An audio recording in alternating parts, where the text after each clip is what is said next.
ang tagal mo nang nagdarasal pero parang walang resulta. Kung meron man resulta, mas pasama pa, mas palala pa. Lord, nakikinig ka ba? Natutulog ka ba? Bakit tahimik ka? Panginoon, wala ka ba man lang gagawin kahit papaano sa paghihirap kong ito? Hanggang kailan ako magdadasal sa iyo? Kailan mo diringgin yung panalangin ko? Lord, ang tagal mo sumagot. Nung sumagot ka, nega naman. Ano ba yan? Alam natin ang nangyayari kapag nagsasalita ang Diyos. May magandang nangyayari. When God speaks, something good happens. When God speaks, the world is created. When God speaks, light overcomes darkness. When God speaks, blessings flow. Kapag nagsasalita ang Diyos, ang magulo, umaayos. Ang bagyo, kumakalma. Ang demonyo, umalis. Nanginginig, natatakot. Ang may sakit, gumagaling. Ang makasalanan, nakukonsensya, nagbabago. Ang patay, nabubuhay. Sapagkat makapangyarihan ang salita ng Diyos. Hebrews 4 verse 12, the Word of God is alive and powerful. Isaiah 55 verse 10, ang sabi mismo ng Diyos, kung papaano ang ulan at niebe, paglagpak sa lupa, ay hindi na bumabalik pa ng langit, kundi dinidilig ang lupa upang tumubo ang mga halaman. Ganon din ang aking salita. Hindi ito bumabalik sa akin nang walang bunga na pangyayari anuman ang loobin at sabihin niya. Ganon ka makapangyarihan ang salita niya. And so, whenever God speaks, nakasisigurado tayo, something good is happening. Yun nga lamang, papaano kapag tumahimik na ang Diyos? The silence of God. Lalo pat kung kailangan mo na siya, magtatanong ka, Lord, naririnig mo ba ako? Or at least pinakikinggan mo ba ako? Lord, nararamdaman mo ba yung nararanasan ko? Do you care? Paano kung tahimik lang? Paano na? Nga. Sinabi ko po ito sapagkat sa ating ebanghelyo, isang babaeng Kananea ang lumapit kay Kristo. Taglay-taglay ang isang napakabigat na problema. Inaalihan ng demonyo ang anak niya. Alam natin ang karakteristik ng demonyo, sumisira, nagpapahirap, pumapatay. Kaya gano'n na lamang ang kaba at hinagpis ng isang ina. Pansinin po ninyo, ang naging mga salita niya kay Kristo. Tulungan po niyo ako. Maawa po kayo sa akin. Wait, sino ba ang inaalihan ng demonyo? Di ba yung anak niya? Di ba dapat ang sabi niya? Tulungan po niyo yung anak ko, maawa kayo sa anak ko. Tulungan po niyo ako. Maawa kayo sa akin sapagkat ganun magmahal ang isang ina. Ramdam niya ang hirap ng anak niya. Kung pwede nga lamang, switch places na lang sila. Siya na ang maghirap, wag na ang anak niya. Ganun ang ipinipresenta ng babaeng Kananea kay Kristo. Kung ikaw ay naroon, parang dudurugin ang puso mo. Pero ano ang sagot ni Kristo sa kanya? Silence. Katahimikan. Di ba nakalulungkot yon? Di ba nakadidisappoint yon? Baka nga, ikainis mo pa yon. Ako lang pari na ako. Nainis ako pag ganon. Kapag naghihintay ka ng sagot, pero katahimikan ang sagot. Actually, meron po akong sermon talaga for today. Pero last minute kahapon, pinago ko para masabi ko ito sa sermon ko. Di naman ako magpapangalan. Well, napag-uusapan lang naman. Pero sana makarating din sa kinaukulan. Kasi yung bubong natin, okay naman. Kaya lang hindi mawawala. May mga sablay konti. Tulo. Konti lang naman. So kinontak na natin yung nakakontrata niyan. I-repair man lang. Puntahan man lang. Yung kesame, pansinin po ninyo, may konting mga bumubuka. Pero wag kayong magpanik. Okay lang yan. Hindi major na repair yan. Pero tinawagan ko na yung kumontrata niyan. Yung sa ilaw natin sa labas, gusto ko nabubuksan lahat, hindi natin masyadong mabuksan kasi hindi maayos yung power supply. Pinaayos na sana natin yan. Kinontak ko na yung gumawa na yan. Yung sound system, kasi may mga wire at mga kordon pa na nagkalat. Yung mga gumagawa ng fixtures natin sa office para tayo makalipat. Yung iba sa kanila, kinontak ko, higit 1 buwan na. Ano response? Silence. Ba't di ka maiinis? Kung di mo patawagan, walang paramdam. Hindi mo malaman ang dahilan. And that can also happen with us in our prayer life. Yung bang, ang tagal mo nang nagdarasal pero parang walang resulta. Kung meron man resulta, mas pasama pa, mas palala pa. Parang wala kang kausap. Para bang ang prayers mo, umakyat ng langit, bumabalandra lang at bumabalik muli sa'yo. Lord, nakikinig ka ba? Natutulog ka ba? Bakit tahimik ka? But that can really happen. Sapagkat kung meron mang katotohanang ibinibigay sa atin ngayon ng ating ebanghelyong napakinggan, iyon ay iyan. Sometimes, God is silent. Bahagi yan ng kanyang katangian. Huwag nating ikagulat yan. Ikagulat man natin ngayon, tanggapin na natin ngayon na minsan talaga tatahimik ang Panginoon. Kamakailan, nagfe-Facebook ako, di ba may mga reels, mga videos, biglang susulpot na, abay nakita ko si Kyrie Irving. Sa mga basketball players, sa mga naglalaro ng basketball o mga fans ng NBA dito, kilala niyo si Kyrie Irving. Aba, nakita ko sa isang video, nag-dunk. Ay, nagulat talaga ako. Pinanood ko pa uli, siya talaga. Pangatlong beses, siya nga. Nagdadunk pala. Bakit? Familiar tayo sa kanya. Shooter lang, di ba? Crossover na ganyan, passer na ganyan. Galing. Napakagaling. Pero hindi ko pa nakitang nag-dunk. Kaya dun sa video, nagulat ako. Abay, meron pala siyang natatanging katangian na ganoon. Mula ngayon, alam ko na. Makita ko man siyang mag-dunk, hindi na ako mabibigla. Bakit ko sinabi yan? Nasanay tayo kay Jesus na nagsabing, humingi ka at ikaw ay bibigyan. Nasanay tayo sa Ebanghelyo, kapag mayroong taong may sakit, lumapit lang sa kanya, pinapagaling niya, hindi na niya masyadong pinahirapan. Eto, iba to. Magugulat ka talaga dito. Silence. Initially, ang response niya, katahimikan. Wag na po tayong magulat. Nagulat man tayo ngayon, tanggapin na natin ito para hindi na tayo magulat pagdating ng panahon. Bahagi ito ng kanyang katangian. In fact, hindi isolated case ito. Somewhere in Isaiah 64, sasabihin ni Isaiah sa Diyos, Panginoon, wala ka ba man lang gagawin kahit papaano sa paghihirap kong ito?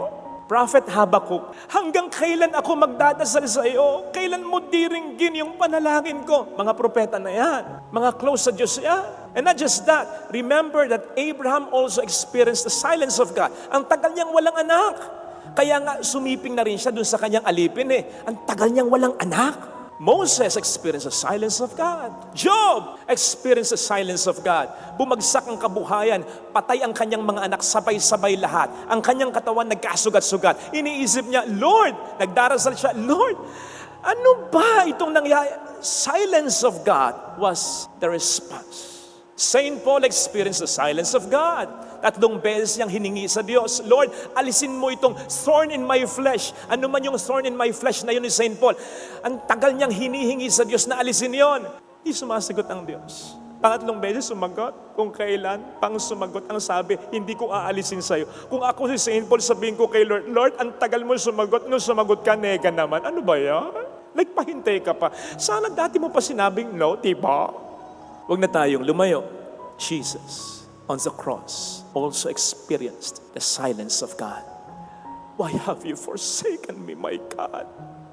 Kaya, dumating man ang pagkakataong parang tahimik ang Diyos, huwag tayong magulat. Huwag mo nang kultahin ang isip mo sa kaiisip. Ano ba ang dapat kong gawin? Kung ang lahat naman ay nagawa mo na, nakapagpa-check up ka na, nakapagpatingin ka na, pati albularyo, napaghabag mo pa, nakapagpatawad ka na, humingi ka na ng tawad, okay na, lahat na ng ginawa mo, okay na yon. Huwag mo nang kultahin ang isip mo sapagkat ganun talaga minsan ng Panginoon, tahimik siya.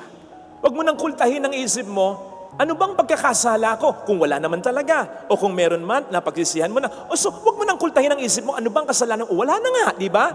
Talagang ganun lang ang Diyos. Tahimik lang siya. At bahagi yun ng kanyang katangian. Father, so paano na? Nga, no. Sapagkat kung ang katahimikan ng Diyos ay bahagi ng karakter niya, meron bang karakter ang Diyos na hindi mabuti? Wala. Lahat ng karakter ng Diyos, mabuti. So kung mananahimik siya, huwag kang mag-alala. Pati yung pananahimik niya, mabuti yon, maniwala ka. Yung mga example natin kanina, yung mga kumontrata nito sa atin at kinokontak ko, tapos walang response, silence lang. Siyempre, ako naman ito, pinagtatanggol ko sila sa sarili ko. Benefit of the doubt. May ginagawa naman siguro, hindi ko lang alam. Ayan, di ba? Dapat ganun para hindi ka agad maiinis, para hindi ka agad magwo-worry, para hindi ka agad magagalit. Kaya lang, hindi mo ako masisi. Ang tagal At bakit hindi mo ako masisi? Kahit may benefit of the doubt na walang pangit na dahilan kung bakit hindi nila ito pinupuntahan. Tao pa rin naman yan. tao pa rin sila. So po pwedeng ang dahilan ay nega, po pwedeng may ibang project, mas priority yung iba, sapagkat doon mas malaki ang kita. Po pwedeng ini-snub nila tayo dito, sapagkat may ibang project sila. Po pwedeng may problema sa business nila. Po pwedeng tinatamad silang puntahan ito. Bakit? Kasi back job lang, konti lang ang kita.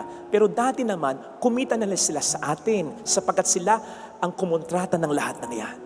So hindi mo maiwasang mag-isip, kahit may benefit of the doubt, kahit pinagtatanggol ko sila sa sarili ko, kasi tao lang sila, pwedeng totoo yung mga nega na naisip ko.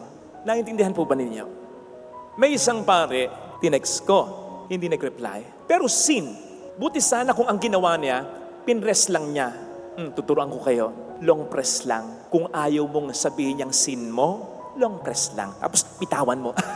Nabasa mo, pero hindi sin. Yun sin Walang reply Father, baka hindi na yun ang account niya. Okay? After a week siguro, nag-text sa akin, may tinanong. Hindi, sumagot ako. Sa loob-loob ko, siguro naman makikita mo yung tanong ko. Sumagot ka rin, sumagot ako sa tanong mo. Ay, hindi. Walang sagat. Okay, sige. Okay, pagtanggol natin sa sarili ko si Father. Okay, hindi niya intention yon. After a month, nag-text uli ako, may tinanong uli ako, ibang tanong naman. O after a month na ito ha, sumagot, hindi. Sin, oo. O, diba? Pero alam po ninyo, kung mabait ako, doble, triple ang bait nito. Napakabait. Walang masamang tinapay sa paring ito. Kaya nga pinagtatanggol ko sa sarili ko Mabait si Father Baka naman nag-text siya, kaya lang hindi niya na-send. Pero kahit mabait siya, tao pa rin siya. Kaya hindi mo maalis sa akin ang mag-isip, baka may atraso ako sa kanya. Amen? Yun ang pagkakaiba ng katahimikan ng Diyos at katahimikan ng tao. Sa katahimikan ng tao, pwede pang may dahilan na nega. Pero sa katahimikan ng Diyos, huwag kang mag-alala. Walang dahilan na nega. Wala siyang ibang mas pinaprioritize kaysa sa'yo, pantay-pantay sa atin ang tingin niya. Wala siyang favoritism. Hindi siya tinatamad, hindi pumapalya ang business niya, hindi pumapalya ang paghahari, ang powers niya. At lalo't higit, hindi niya tinetake ang ating kasalanan against us. Lalong-lalo na kung kinakailangan naman natin ang tulong niya. So wag kang mag-alala. Wag mo nang isip-isipin, bakit tahimik ang Diyos? Mahalaga ang isipin mo, kung nagawa mo na ang lahat, ano pa ba ang dapat kong gawin habang tahimik ang Diyos? And the answer is, gospel reading, perseverance. Sa mas madaling mga salita, push.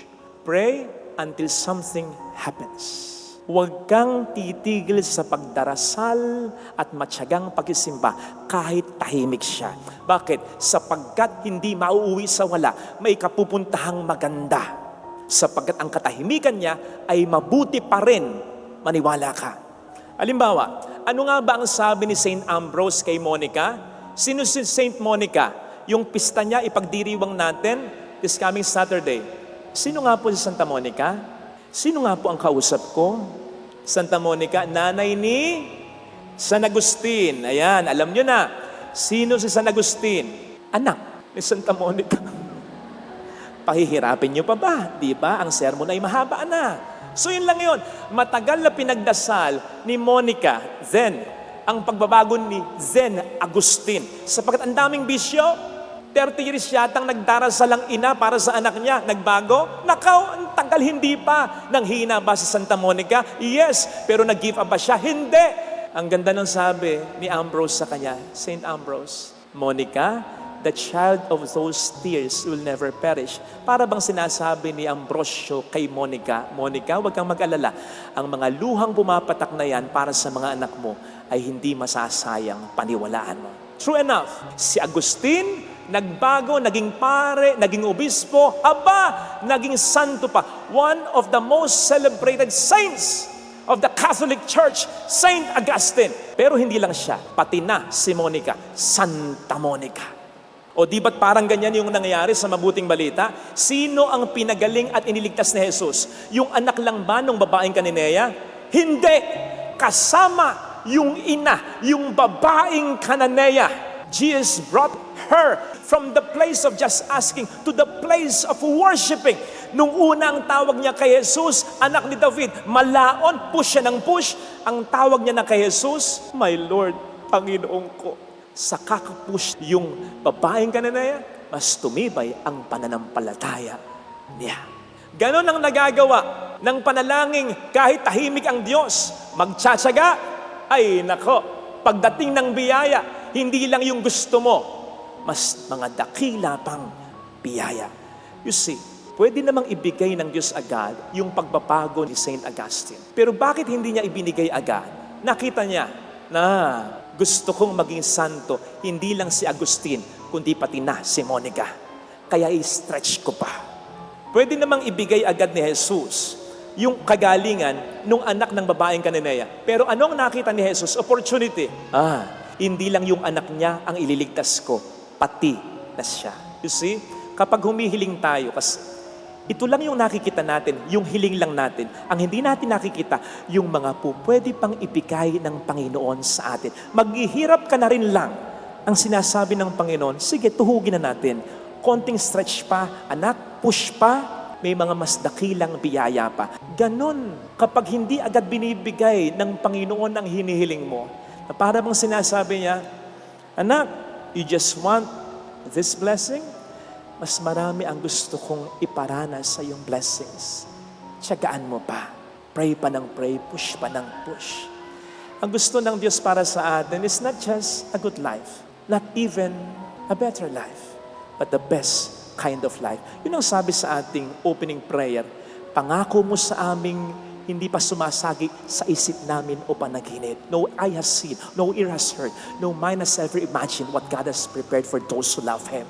Kapatid, push! Kahit parang tahimik ang Diyos. Kasi kahit tahimik ang Diyos, may ginagawa ang Diyos. Hindi nag-i-stop ang Diyos. Psalm 121 verse 3, hindi natutulog ang Diyos. John 5 verse 7, patuloy sa paggawa ang Diyos. Kaya kahit tahimik ang Diyos, may ginagawang mabuti, may nilulutong maganda para sa iyo ang Diyos. And so kahit tahimik ang Diyos, push. Mahirap yon. Mahirap yung magdasal ka pa rin ng magdasal kahit walang nakikitang magandang resulta. Pero ito yung pinag-usapan natin nung nakaraang linggo. Huwag nating gagayahin at one point si Saint Peter. O man of little faith, bakit sumampalataya pero hindi na-sustain? Itong babaeng Kananea, sumampalataya pero sustain. O great is your faith. At paano masusustain ang pananampalataya? Paano masusustain ang pagpupush? Pray until something happens. Ito yung pinag-usapan natin nung nakaraang linggo. Ano ang sikreto? Pinapaalala ngayon ng ating ikalawang pagbasa. Yung katotohanan ang Diyos ay hindi nagbabago. Kung mahal ka ng Diyos, nung naririnig mo siya, pag hindi mo siya naririnig, tahimik siya, mahal ka pa rin niya. Kung habang nagsasalita ang Diyos, nararamdaman mo ang presensya ng Diyos sa buhay mo, mahal ka niya, okay? Pero kahit hindi mo na siya nararamdaman, minsan, maniwala ka, mahal ka pa rin niya. Ang Diyos ay hindi nagbabago. Tandaan po natin ito. Sabi natin nung nakaraang linggo, sometimes God is silent not because He just doesn't want to speak. Sometimes God is silent because He has already spoken. Minsan tahimik ang Diyos, hindi dahil ayaw niyang magsalita, kundi dahil nagsalita na siya. Sinabi na niya sa iyo, mahal ka niya. Sinabi na niya sa iyo, kapag kasama mo siya, wala sa iyong uubra. Sinabi niya na sa iyo, malilimot ng ina ang anak niya, pero hindi kanya malilimutan. Hindi na niya uulit-ulitin yun. Bakit? Sinabi na niya sa iyo.